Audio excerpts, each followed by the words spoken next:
Perkenalkan, saya Naila Utmaina dari Universitas Tadulako. Sebelumnya terima kasih Bu sudah bersedia menjadi narasumber di wawancara saya. Saya ingin menjelaskan sedikit tentang tujuan saya ingin mewawancarai pendidikan, pentingnya pendidikan sepanjang hayat. Saya mulai pertama dari Ibu ya. Menurut Ibu sendiri, kenapa sih pendidikan sepanjang hayat itu penting bagi kita, baik sebagai individu maupun masyarakat?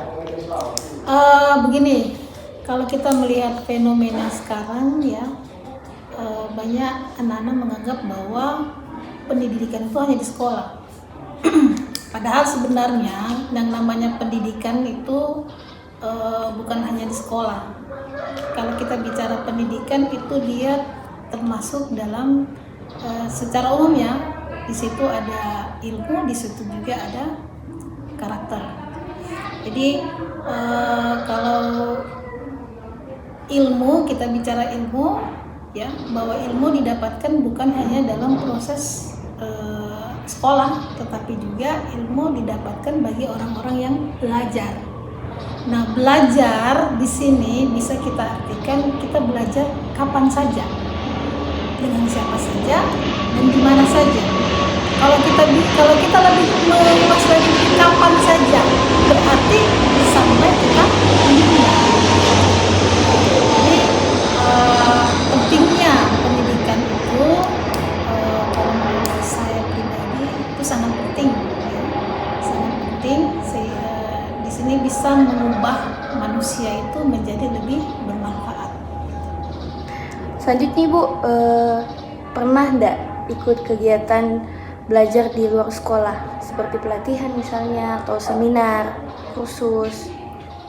Terus motivasi Ibu biar dorongan Ibu untuk mengikuti, alasan Ibu untuk ikut seminar itu apa?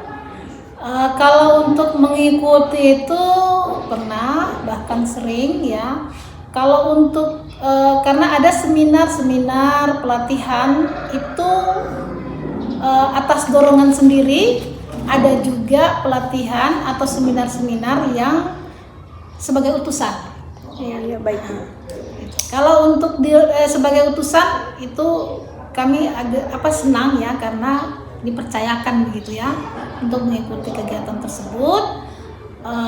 Kalau untuk dorongan sendiri ada juga, walaupun itu biasanya ada dimintakan ya, misalkan untuk uang ini ada. Cuma biasanya ada sih beberapa, kalau itu kan untuk kesadaran kita sendiri, kita mau mencari ilmu ya, mau menambah wawasan, berapapun kita keluarkan kalau kita lihat substansi dari pelatihan itu baik gitu. Baik Ibu. Selanjutnya Ibu, menurut Ibu kegiatan belajar di luar jalur formal itu ada manfaatnya atau tidak dalam keseharian? Manfaatnya ada, pasti. Kan tadi kan belajar ya, belajar sepanjang hayat. Iya, betul. Yang penting kita lihat substansinya itu bermanfaat buat kita juga orang lain, kenapa tidak ikuti? Betul Ibu, sangat penting bagi kehidupan. Penting. Dalam keseharian Ibu, bagaimana sih cara Ibu untuk menerapkan semangat belajar sepanjang hayat? Ya, terutama ya. Iya. Semangati diri sendiri dulu. Berarti dorongan diri dulu, baru kita menyemangati orang lain. Baik Ibu. Terus pandangan Ibu mengenai tantangan besar masyarakat kita untuk bisa terus belajar seumur hidup? Tantangan besar itu sih sebenarnya dorongan dari pimpinan pertama itu luar biasa harusnya. Selain dari diri sendiri, itu pimpinan juga harus perlu mendorong. Kemudian sebenarnya tantangan terbesar itu sih dari manusianya juga itu. Dari manusianya. Kemudian saya melihat juga sistem. Ya, sistem. Ya, sistem yang ada di negara itu, misalkan di Indonesia, di Palu. Di Palu lah, lebih spesifik lagi di Palu sistem. Tapi kalau saya melihat kalau untuk di Palu ini pendidikan sudah mulai ya ada perkembangan ya, kalau saya melihat sih secara pribadi karena kita melihat juga dari pimpinan kita. Saya melihat dari pimpinan kita ini khusus untuk yang SD SMP ya saya bicara ya. Gitu. Karena ada target-target yang harus dicapai, makanya alhamdulillah sudah ada peningkatan gitu. Jadi yang tantangan sebenarnya kalau secara keseluruhan ini termasuk yang di Palu juga, dengan itu pada literasi sebenarnya. Literasi yang masih minim ya. Literasi ya, yang masih minim. Kemudian begitu juga kalau secara nasional juga, saya pikir juga kita sudah tahu kan. Iya. IPLM berapa gitu. Jadi literasi kita, saya bisa melihatnya juga dari media sosial. Ya, itu terutama kalau di mana, di FB atau TikTok. Saya biasa di FB, saya biasa di TikTok.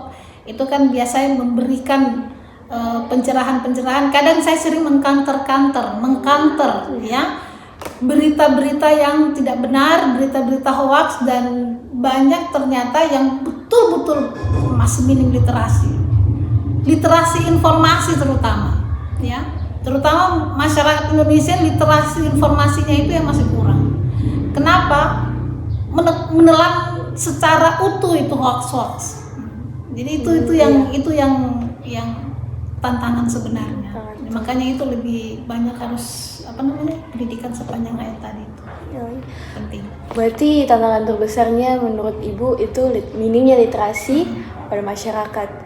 Terus cara terbaik menurut Ibu bagaimana mengatasi tantangan-tantangan itu? Ya, kalau untuk cara terbaik itu untuk saya secara pribadi, untuk di sekolah dulu ya. Sebenarnya di sekolah yang saya pimpin dulu sebenarnya ya, itu sudah kita lakukan bagaimana anak-anak lebih meningkatkan literasinya dengan cara kami harus lebih mengembangkan yang namanya jantung sekolah. Apa jantung sekolah itu? Perpustakaan. Itu dulu kalau kita ingin mengembangkan literasi. Lalu buat program-program literasi yang dibuat oleh perpustakaan itu. Jadi perpustakaan itu punya program. Program apa? Program tentang literasi. Jadi di sini kami sudah ada program membaca setiap hari di perpustakaan. Tetapi ada jadwal. Oh iya. Jadi bagaimana anak-anak ini cinta dulu perpustakaan dengan membaca perpustakaan. Kalau kita cuma bilang ayo membaca di perpustakaan, tapi untuk bergerak sendiri ini yang susah itu. Jadi awalnya kita ajak dulu mereka bagaimana supaya mereka senang di perpustakaan. Kita kembangkan perpustakaan, kita hias, kita buat mereka senyaman mungkin. Literatur ditambah. Jangan literaturnya itu saja. Nah, literatur diupdate terus. Iya, harus diupdate dan harus ada yang namanya buku yang baru. Setiap tahun harus ada buku yang baru. Itu kan anak-anak kan jadi terpancing kan mereka untuk suka membaca. Ingin tahu apa-apa lagi. Semakin luas literasinya. Terus jangan lupa kerjasama dengan orang tua. Itu yang penting. Itu yang penting, ingatkan terus orang tua. Karena kalau mau dibilang bukan saya mau lingkungan di sini, karena di sini memang ya itulah lingkungan budaya itu termasuk salah satu yang kan budaya sosial ya, kemudian ekonomi itu berpengaruh juga. Tantangan juga ya. Tantangan. Iya. Dimana budaya misalkan ya orang tua yang tidak pusing dengan anaknya, kan banyak begitu, bodoh amat. Yang penting saya sudah titip di sekolah. Yang penting anakku hadir terus. Itu begitu. Yang penting itu. Itu budaya itu yang susah kalau kita mau. Jadi yang tantangannya itu saya cuma bilang sama guru, sering-sering kita mengingatkan itu saja. Jangan kemudian orang tua bodoh amat, kita juga lebih bodoh amat, tidak boleh. Berarti di sini ada wali kelas hubungan kuat antara wali kelas sama orang tua. Ya kan masing-masing punya grup kan, masing kelas punya grup. Harus saya bilang komunikasi jangan putus dengan orang tua. Terus satu lagi saya ingatkan dengan guru-guru. Tolong Bapak Ibu, kalau orang tua bertanya jangan lambat dijawab, jangan cuma dibaca baru tidak dijawab. Harus fast respon. Saya bilang fast respon itu bentuk sederhana dari menghargai. Saya kasih tahu begitu. Bentuk sederhana dari menghargai adalah fast respon. Betul ibu, betul. Sederhana memang, tapi kalau bapak ibu lambat, apalagi sudah tahu dibaca lalu lambat, sakit di sini. Saya kasih tahu begitu. Kenapa ya kok kayak diabaikan begitu? Betul ibu. Setelah itu kan kita sudah bahas tentang tantangan, harapan terbesar ibu untuk pendidikan sepanjang hayat bagi masyarakat, khususnya di SD Impres 2. Ya, harapan saya guru-guru ya. Iya. Artinya apa sih kurikulum mau diubah bagaimana, toh? Iya, kurikulum. Variabel-variabel tentang pendidikan mau berubah bagaimanapun, ya. Ujung tombaknya guru. Betul. Jadi guru itu mindsetnya harus diubah. Makanya saya bilang perubahan pada guru itu bergantung dari perubahan mindset. Saya bilang. Jadi saya bilang sama guru-guru itu kalau kita apa tadi di situ dia punya jalan keluarnya itu dari guru. Kalau gurunya mindsetnya sudah baik, pandangan pendidikannya tentang belajar sepanjang hayat juga sudah baik, saya yakin ya pendidikan ini maju. Bukan berarti saya bilang guru di sekolah saya enggak. Bagus semua mereka. Hanya maksud saya